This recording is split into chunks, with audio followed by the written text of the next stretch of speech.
보훈의 가르침을 예수님께서 팔복으로 시작하고 계십니다. 우리가 지난주부터 팔복을 말씀을 보고 있는데 19세기 영국의 성경 번역가 J.B. 필립스라는 분이 그 당시에 영국의 사회 풍토를 성경의 팔복을 통하여 비판한 그런 글이 있습니다. 약삭 빠른 자는 복이 있나니 저희가 이 세상에서 지위가 오를 것이요 무정한 자는 복이 있나니 저희가 상처를 받지 않을 것이요 불평하는 자는 복이 있나니 저희는 제멋대로 살 것이요 환락에 빠진 자는 복이 있나니 저희는 죄를 갖고 고민하지 않아도 좋을 것이요 노예를 가진 자는 복이 있나니 저희가 그 노예들이 수고한 대가를 누릴 것이요 유식한 자는 복이 있나니 저희가 어떻게 처신하는지 알 것이요 말썽을 일으키는 자는 복이 있나니 저희를 사람들이 알아줄 것이다. 1800년대의 영국의 사회나 지금이나 사람들의 성정은 다 비슷한 것 같습니다. 여러분, 세상에 살아가는 방식과 또 성경의 말씀은 정반대죠. 그 복도, 세상의 복과 어떻게 보면 성경의 복은 차원이 다른 복입니다. 그래서 예수님이 말씀하신 팔복은 영적인 천국 백성, 하나님의 자녀들의 복입니다. 지난주에 팔복 중에서 첫 번째 복, 심령이 가난한 자는 복이 있나니 천국이 저희의 것이며 말씀을 보았고요. 오늘은 두 번째 복입니다. 우리 4절 다시 한번 읽도록 하겠습니다. 시작. 애통하는 자는 복이 있나니 저희가 위로를 받을 것이며. 오늘 본문을 새번역 성경에서는 이렇게 번역하고 있습니다. 슬퍼하는 자는 복이 있다. 하나님이 그들을 위로하실 것이다. 애통은 한자고 이제 슬퍼하는 것, 애통함, 슬퍼함 같은 뜻입니다. 여러분, 왜 애통합니까? 왜 슬퍼합니까? 고통스럽기 때문에 그렇습니다. 고통스럽기 때문에 애통하고 슬퍼하는 것입니다. 그래서 고통과 애통은 떨어질래야 떨어질 수 없는 한 짝인 것입니다. 그래서 우리가 고통과 애통을 이렇게 같이 놓고 보아야 합니다. 여러분, 자연의 생태계는 먹이 사슬에 의해서 존재합니다. 자연계의 모든 형태의 생명체는 서로를 먹이로 삼음으로써 그 생명을 유지합니다. 게다가 우리 고등생물에게는 고통을 인식할 수 있는 의식이란 것이 있습니다. 그래서 모든 피조물은 태어나면서부터 고통을 겪고 고통을 또 가하거나 당하면서 고통 가운데 살다가 죽어가는 것입니다. 실제로 인간의 역사를 살펴보면 대부분 여러분 전쟁, 질병, 기아와의 싸움이었습니다. 그래서 C.S. 루이스는 인간의 역사는 고통의 역사이다라고 표현을 했습니다. 지금도 그렇죠. 여러분, 전쟁이 있고요, 기근이 있고 또 질병과의 싸움입니다. 지금 상황도 정확하죠. 코로나라는 질병, 또 러시아와 우크라이나의 전쟁, 또 지금 전 세계적인 또 이런 기근, 이제 경기 침체, 그러면서 이제 고통과의 싸움입니다. C.S. 루이스는 인간의 역사는 고통의 역사다라고 표현했습니다. 그리고 우리가 잘 아는 유명한 명배우 찰리 채플린은 인생은 멀리서 보면 희극이고 가까이서 보면 비극이다라는 유명한 격언을 남겼습니다. 모든 사람은 자세히 들여다보면 고통을 겪고 있는 것입니다. 그러면 여러분, 고통과 그 결과물인 애통을 떼어낼 수 없는 하나의 인과관계로 보면서 고통과 애통에 어떠한 종류가 있는가, 세 가지가 있는데, 첫째는 여러분 육체적 고통이고 육체적 애통입니다. 사람이 좋든 싫든 일정한 신경 조직의 자극을 통과하면서 전달되는 특별한 종류의 감각이 있습니다. 여러분, 누가 여러분의 옆구리를 찌르면 감각이 전달되죠. 세게 찌르면 아플 것입니다. 두통, 치통 같은 그런 육체적 고통이 있습니다. 특별히 질병은 많은 고통을 수반합니다. 제가 언젠가 치아에 금이 가서 그 금간 속으로 세균이 침투해서 고통받은 적이 있는데, 하필 그때가 금요일 오후였습니다. 그래서 저는 이가 욱신욱신거리게 좀 아픈가 보다 했는데 토요일부터 주일날까지 정말 죽을 만큼 아팠습니다. 눈물이 절절 흘러내리고 이 진통제도 듣지 않고 얼마나 아픈지 제가 대학병원 응급실에 다 전화를 해봤는데 대학병원 응급실도 주말이나 밤에는 무슨 사고로 나서 치아를 발치하는 것은 아는데 신경 치료 같은 거는 하지 않는다는 겁니다. 그것도 처음 알았어요. 그래서 월요일 아침이 밝기까지 얼마나 간절하게 여러분 월요일 아침이 밝기를 기도했는지 모릅니다. 육체의 고통이 육체의 고통만으로 끝나지 않는다는 사실이 중요합니다. 육체의 질병이 오래되면 반드시 또 심적인 고통을 유발합니다. 삶의 질과 의욕을 떨어뜨립니다. 그리고 나아가 믿음에도 큰 도전을 불러일으킵니다. 낙심하게 되고 시험을 불러일으키게 되고 영적인 고통으로까지 이어집니다. 그래서 여러분 질병으로 고통당하는 분들을 위한 우리의 기도가 필요한 것입니다. 야고보 사도가 너희 중에 병든 자가 있느냐 주의 이름을 부르며 병이 낫기를 위하여 서로 기도하라 말씀하셨습니다. 우리 육체적으로 연약하거나 연로하시고 그리고 또 질병으로 투병 중인 성도들이 계십니다. 또 그 가족들이 있습니다. 여러분 주님의 치유의 은혜가 임하셔서 속히 회복되고 일상으로 가정으로 또 사회로 예배 자리로 복귀할 수 있도록 간절히 기도를 부탁드립니다. 우리가 수요 예배 때마다 우리가 함께 영상으로 또 말씀을 듣고 또 공동체의 기도를 나누면서 우리는 하나로 연결되어 있는 영적 가족이라는 것을 다시 한번 확인하는 것입니다. 또한 정신적인 고통, 애통이 있습니다. 인간이 다른 피조물과 뚜렷하게 구별되는 특징 중에 하나는 인간에게는 이성이 있다라는 것입니다.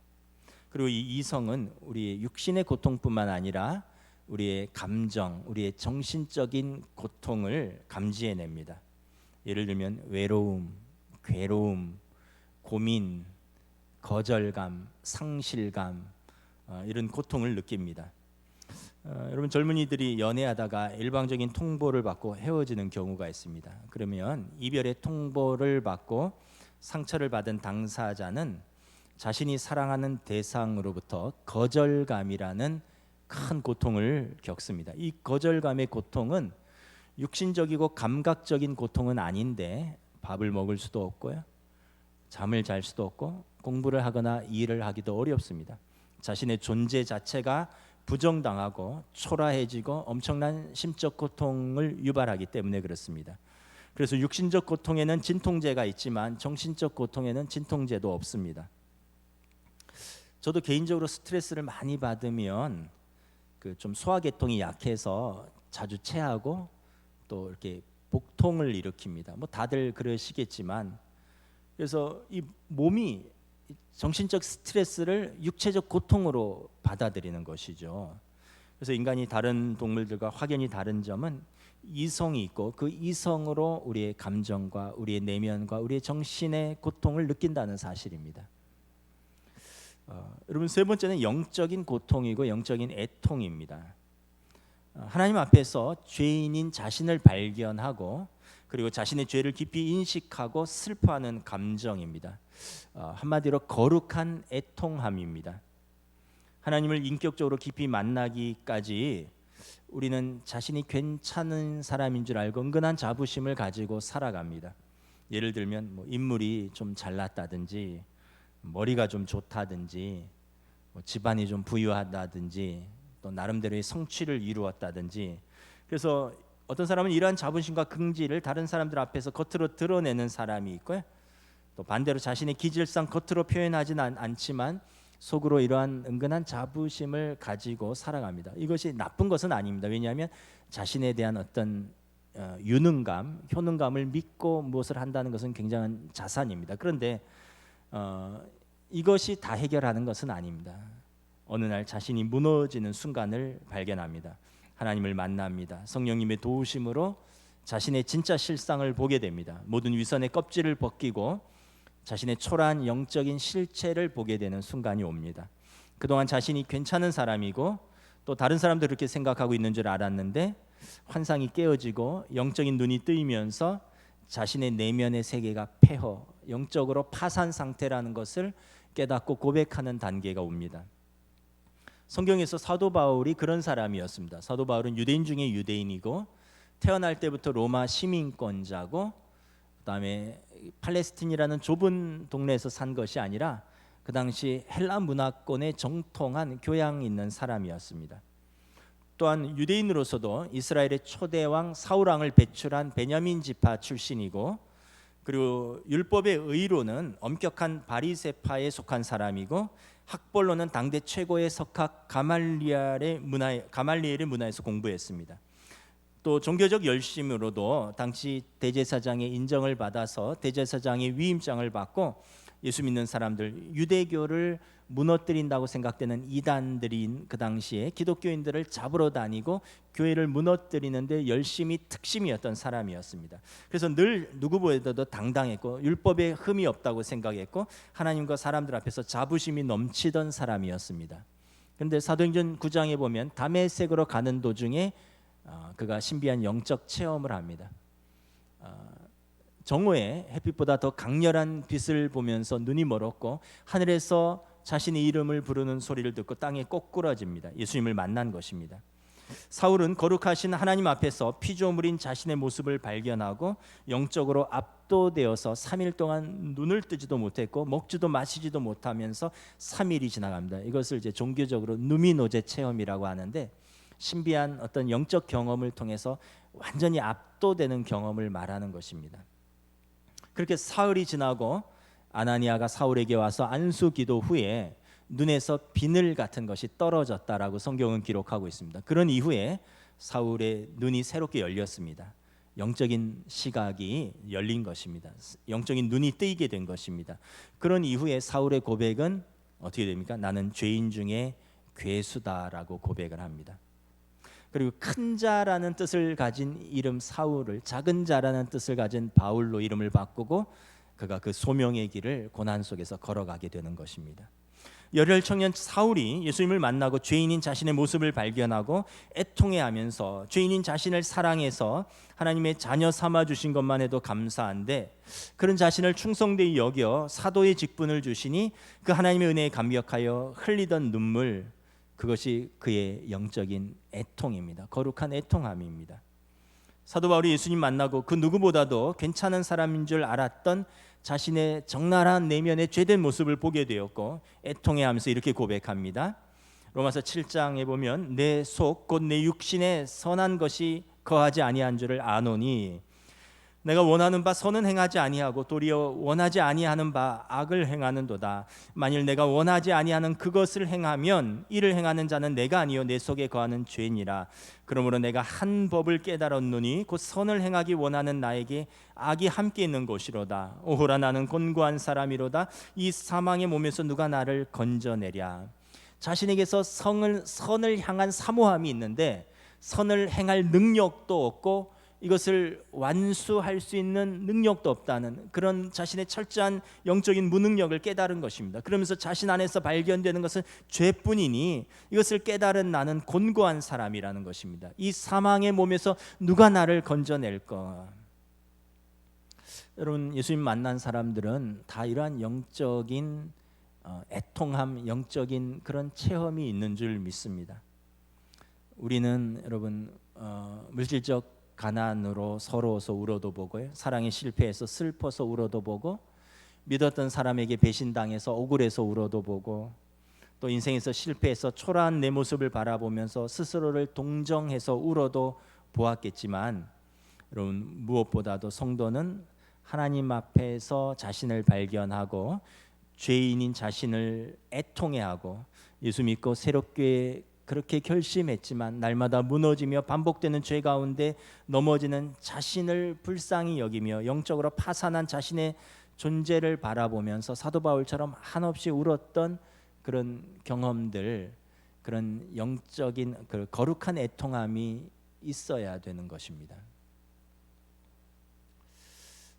그러니까 요즘은 그런 시대가 아닌데, 제가 중고등학교 다닐 때는 부흥회를 봄 가을로 했었죠. 부흥회 하면 누가 시키지 않아도 중고등학생인데 저희들은 참 이런 바닥에 예 집회가 끝나고도 새벽 2-3시까지 여기 바닥에 무릎 꿇고 한없이 눈물을 흘리면서 울었습니다. 중고등학생들이 어떻게 그런 마음을 주셨는지는 잘 모르겠는데 그냥 그렇게 울며 새벽까지 기도하고 그랬던 경험이 있습니다. 대학생이 될 때 여러분 교회에서 철야 기도로 밤을 새워 기도하면서 울었고요. 방학 때 되면 기도원 가서 산에서 금식하면서 또 저 자신을 위해서 저의 또 진로와 미래를 위해서 하나님께 의탁하면서 울면서 기도했었습니다.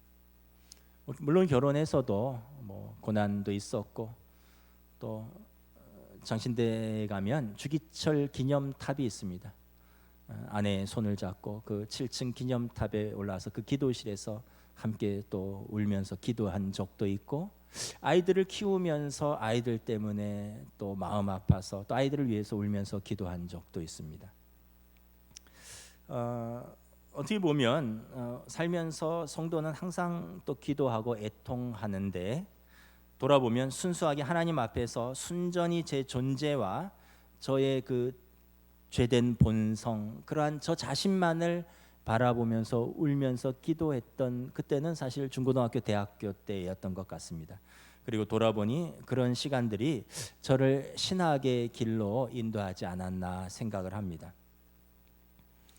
여러분, 구약 성경에 다윗 왕이 밧세바의 범죄 이후에 선지자 나단의 책망을 받습니다.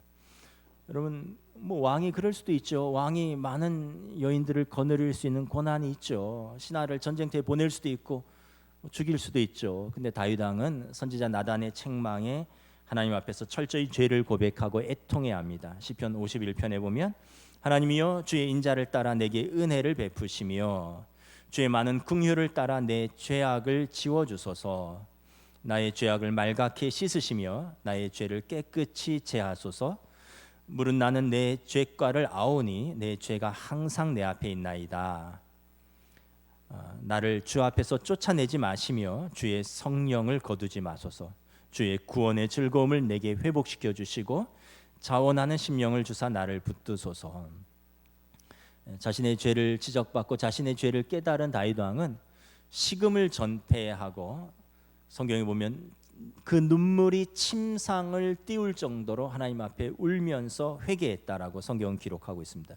여러분, 이것이 영적인 애통함입니다. 영적인 애통함은 새로움의 출발이고 그리고 회복의 시작인 것입니다. 여러분, 사람은 육체의 존재만이 아닙니다. 육체적 고통도 있고 또 우리는 이성의 존재만이 아닙니다. 감정의 고통을 느끼기도 하지만 사람은 하나님의 형상을 가진 영적인 존재입니다. 우리는 그런 면에서 이 거룩한 영적인 애통함은 하나님의 자녀만이 가지는 거룩한 특권인 것입니다.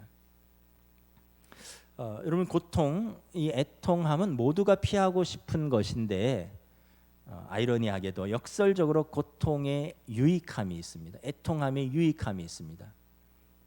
첫째는 여러분, 멈추어 서서 자신을 돌아보게 합니다. 여러분, 우리가 만일 고통을 느끼지 못한다면 어떻게 될까요? 잘못된 상태임에도 불구하고 계속해서 앞으로 전진하게 될 것입니다. 근데 고통을 경험함으로 인해서 일단 멈추게 되는 것입니다. 그리고 무엇이 잘못되었는지 돌아보게 되는 것입니다. 제가 뭐 의학적인 지식은 없어서 정확히는 모르지만 전해 들은 바에 의하면 그 한센병 환자들, 그분들이 이제 그 병으로 인해서 말초신경이 다 손상되고 그래서 고통을 느끼지 못한다는 거예요. 말초신경이. 그래서 날카로운 물건을 만지다가 베이기도 하고 찔리기도 하는데 고통을 느끼지 못한다는 거예요. 뜨거운 불에 데이기도 하고 뜨거운 물에 화상을 입기도 하는데 고통을 느끼지 못한다는 거예요. 그 말초신경이. 그래서 나중에 일이 끝난다기 보니까 찔렸네, 베였네, 피가 나네, 뭐 데였네 이러면서 2차 감염이 일어나고 3차적으로 질병이나 이러면서 몸이 상한다는 것입니다.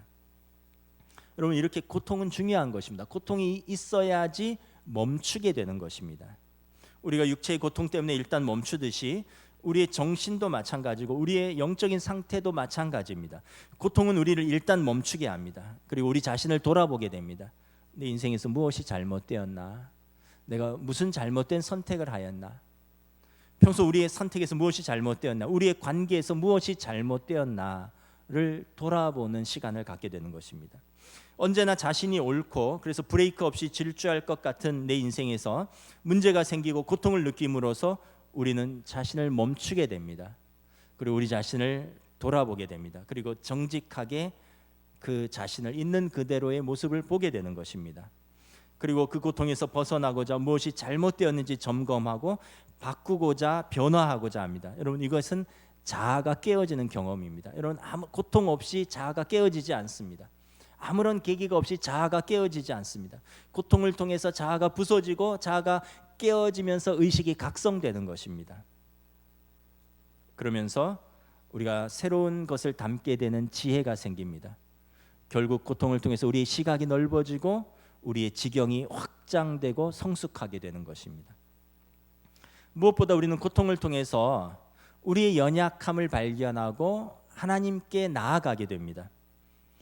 C.S. 루이스라는 신학자가 고통의 문제라는 책에서 이렇게 말했습니다. 고통은 귀먹은 세상을 불러 깨우는 하나님의 메가폰이다. 귀먹은 세상을 불러 깨우는 하나님의 메가폰이 고통이라는 것입니다. 무슨 말이냐면, 여러분, 평소에는 하나님의 음성이 동일하게 들리지만 고통이 없을 때는 속삭이는 것처럼 작게 들립니다. 그래서 하나님의 음성이 귀를 잘 기울이지 않습니다. 그러나 고통의 때에는 그 하나님의 음성이 동일하게 말씀하시지만 마치 우리 귀에 확성기를 대고 크게 외치듯이 우리에게 들린다는 것입니다.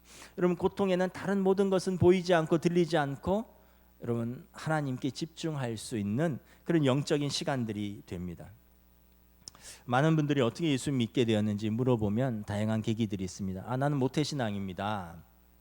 날 때부터 교회에서 자랐습니다. 또 어떤 분은 친구 따라 교회 왔는데 지금까지 잘 다니고 있습니다. 이런 분들도 계시지만 또 상당수의 분들은 내 인생의 극심한 고난 속에서 또는 질병 속에서 또는 어떤 상처와 깊은 애통함 속에서 내가 예수님을 소개받게 되었고 예수님의 큰 위로를 받았고 예수님을 통해서 내가 일어설 힘을 얻었습니다. 그래서 그런 경험으로 믿음이 생기고 그래서 지금까지 하나님 앞에서 살 수 있게 되었다라는 고백을 합니다. 여러분, 어떤 면에서 보면 여러분, 모태신앙은 정말 복된 겁니다. 그런 고통의 경험 없이 하나님 앞에 나아올 수 있는 특권을 얻었으니까. 그러나 더 나아가기 위해서는 모태신앙이 아버지의 어머니의 신앙이 나의 신앙이 되어야 됩니다. 내가 하나님 앞에 서고 내가 하나님 앞에서 울어보고 내가 하나님 앞에서 내 존재를 매달려보고 내 존재 자체가 매달려보고 그래서 내가 예수님을 깊이 경험하고 고백하는, 그럴 때 비로소 나의 신앙, 나의 믿음이 되는 것입니다. 여러분, 성경에서 욥의 경우를 보십시오. 욥은 하나님을 경외하는 사람이었습니다. 동방의 의인이었습니다. 그는 가정도 화평했고 자녀도 많았고 부도 이루었습니다. 그런데 그가 사단의 시험으로 이유를 알 수 없는 극심한 고통을 경험하면서 그가 새롭게 하나님을 깊이 만납니다. 욥기 42장 말씀입니다. 내가 깨닫지 못한 일을 말하였고 스스로 알 수도 없고 헤아리기도 어려운 말을 말하였나이다. 그러나 이제 내가 주께 대하여 귀로 듣기만 하였사오나 이제는 눈으로 배움나이다. 예전에도 하나님을 예배했습니다. 예전에도 하나님을 경외하는 자였습니다. 그런데 하나님을 좀 피상적으로 알았습니다. 평안할 때, 모든 것이 문제 없을 때는 나의 고백이 어떤 면에서는 내가 깨닫지 못한 말, 스스로도 알 수 없는 어려운 말을 했는데 이제 내가 고난 속에서 하나님을 깊이 만나니 주께 대하여 귀로 듣기만 하던 것을 내가 눈으로 확인하여 보나이다. 이런 고백을 하는 것입니다. 그래서 여러분, 고통에 이런 영적인 유익도 있는 것입니다. 가장 불쌍한 경우는 뭐냐 하면 고통은 고통대로 당하면서 자기 각성도 없고 하나님도 만나지 못하는 경우입니다. 고통을 통해서 자기를 돌아보고 각성도 하지 못하고 또 하나님께도 나아가지 못하고 하나님도 만나지 못하면 어떻게 보면 고통만 당하는 거죠. 그럼 다음에 다른 고통이, 비슷한 고통이 올 때, 또 다른 고난이 밀려올 때 그는 동일하게 거기에서 벗어나지 못하게 될 것입니다.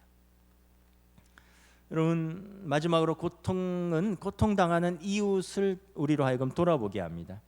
인간의 본성은 여러분 자기중심성입니다. 자기중심적으로 생각하고 자기중심적으로 바라보고 자기중심적으로 말하고 자기중심적으로 경험합니다. 근데 고통을 통해서 자기 중심적에서 이제 다른 사람의 시선으로 나아가게 되는 것입니다. 우리말에 이런 말이 있죠. 과부 사정은 과부가 안다. 과부 사정은 호라비가 안다인가요? 예, 뭐 그런 말을, 그러니까 그 입장이 되면 그 입장이 이해가 된다는 말이죠. 제 경험상 건강한 사람은 아픈 사람의 고통을 이해는 하지만 몸으로까지 공감하기는 어렵습니다. 여러분, 부유한 사람이 가난한 사람의 서러움을 이해는 하지만 같이 아파하기는 어렵습니다. 삶의 자리가 다르기 때문에 그렇습니다. 여러분, 같이 사는 사람이 혼자 있는 사람을 이해는 하지만 그 사람의 외로움과 서러움을 이해는 하지만 공감까지 하기는 어렵습니다. 왜냐하면 삶의 자리가 다르기 때문에 그렇습니다. 여러분, 자녀가 있는 사람은 자녀가 없는 가정의 슬픔과 아픔을 이해는 하지만 그것을 몸으로 느끼기는 어렵습니다. 반대로 자녀가 없는 사람들은 자녀가 있는 부모의 마음을 짐작은 하지만 몸으로, 삶으로 알기는 어렵습니다. 자녀 때문에 울어봐야 되고, 자녀 때문에 잠 못 이루어봐야 되고, 잠 못 때문에 하나님 앞에 씨름해봐야 되고, 그런 시간을 거치면서 자녀를 키우면서 부모의 마음을 비로소 알아가고, 자녀를 키우면서 하나님 아버지의 마음을 배워가는 것입니다. 왜냐하면 삶의 자리가 다르면 이해는 하는데 이 경험이라는 것을 통해서 그것을 공감하기는 어려운 것입니다. 아들을 군에 보내고 길에서 군복 입은 청년들만 보면 다시 한번 쳐다보게 돼요. 옛날에는 군인들이 하도 많아서 뭐 군인이 지나가나 보다, 휴가 나왔나 보다, 가끔 쳐다보면, 제가 공군 출신이기 때문에 공군이네, 병과가 뭐지 이렇게 쳐다봤는데 이제는 육군도 쳐다봅니다. 육군이 더 반가워요. 그러면서 부대 엠블럼을 봐요. 36사단, 혹시 태백산 부대는 아닌가? 군인들을 이렇게 보면 마음이 짠해요. 그래서 아들 생각이 나고 또 눈물이 핑 돌아요. 영어로 공감이라는 단어가 여러분 sympathy잖아요. sympathy. 심, 함께, 더불어, 이런 뜻입니다. 더불어 감정을 나눈다는 뜻입니다. 영어로 동정이라는 단어가 compassion입니다. compassion, com은 같이, 더불어, 이런 뜻입니다. passion은 고통입니다. 더불어 같이 고통을 나눈다는 뜻입니다. 그러니까 공감, 동정, 같이 그 감정을, 같이 그 고통을 나누는 것입니다. 예수님께서 그러셨습니다. 히브리서 4장에 우리에게 있는 대제사장은 우리의 연약함을 동정하지 못하실 분이 아니시오. 이때 쓰신 단어가 compassion입니다. 우리 고통을 이해만 하는 게 아니라 땅으로 내려오셔서 같이 경험하시고, 그래서 우리 고통을 알 뿐만 아니라 우리를 도우실 수 있는 분이시다라는 것입니다.